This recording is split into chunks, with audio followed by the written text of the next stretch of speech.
Hello everyone. Today we're going to look at composite figures and understand what they are and how to find the area of them.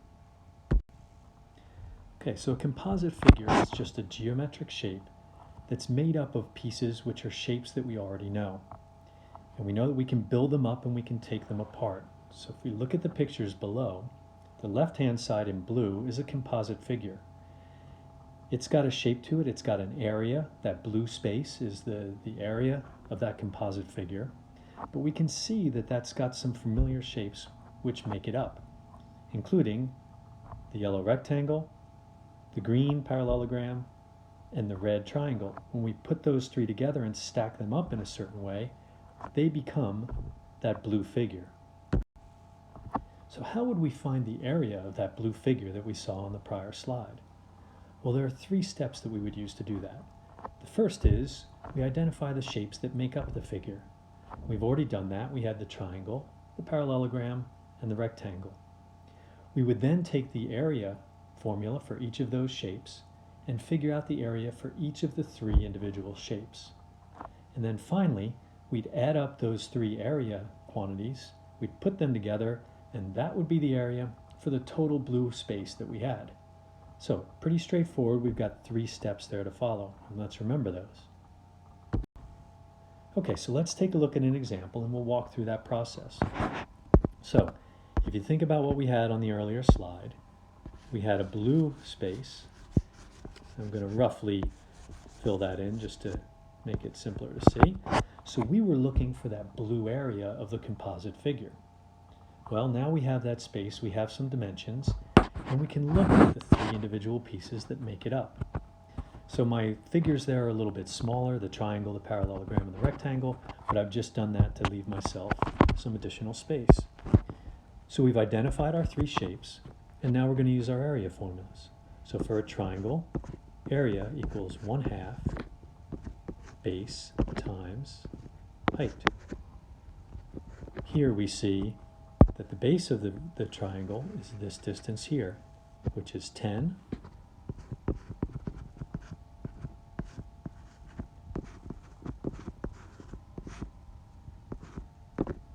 And our height is this distance here. You can see the perpendicular line from the top down to the base is 4. 10 times 4 is 40. 40 times 1/2 is 20. Now let's look at our parallelogram. Here we know that the area for a parallelogram is base times height. Here our base, we can look at it this side, but it's parallelogram, so it's also this side. Sorry. And we know that that distance is 10. And our height is also given to us. We have a perpendicular distance here between the two parallel sides, the two bases. And that height is given to us as 6. So the area equals 60. Now finally, for the rectangle, we can see that we have a formula, also is base times height. Our base here is 5, this distance there, and our height is 6 here. So we have area equals 5 times 6, and that's equal to 30.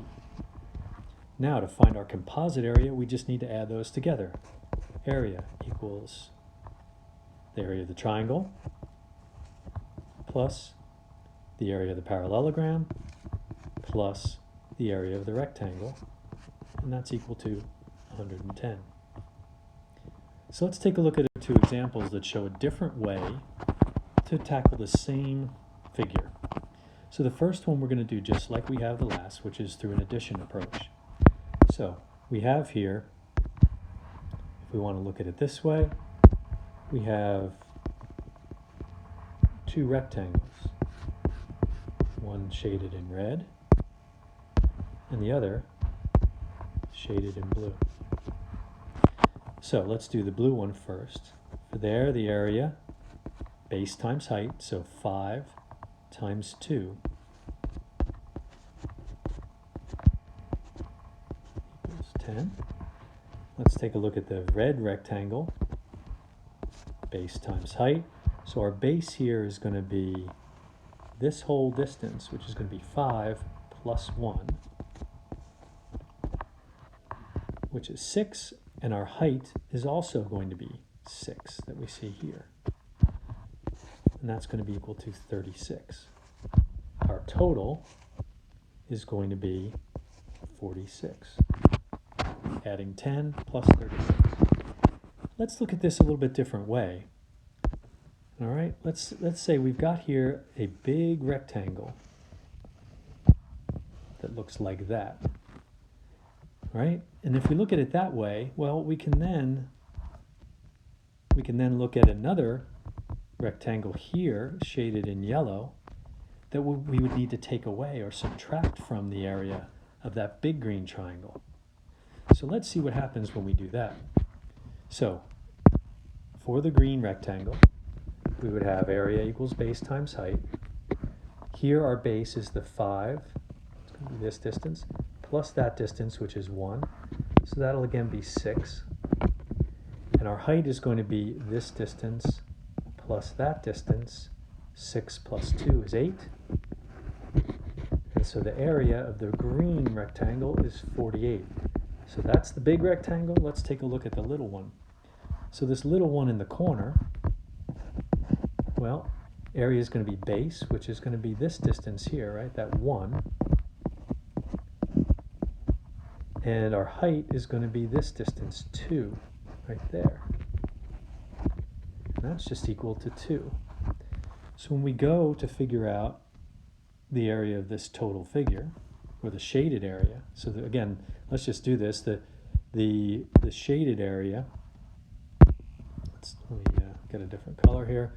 The shaded area that we're interested in is going to be in gray. And in order to get that area, we're going to need to take the area of the green, the big rectangle, and take away or subtract the area of the little yellow rectangle that's not part of the figure.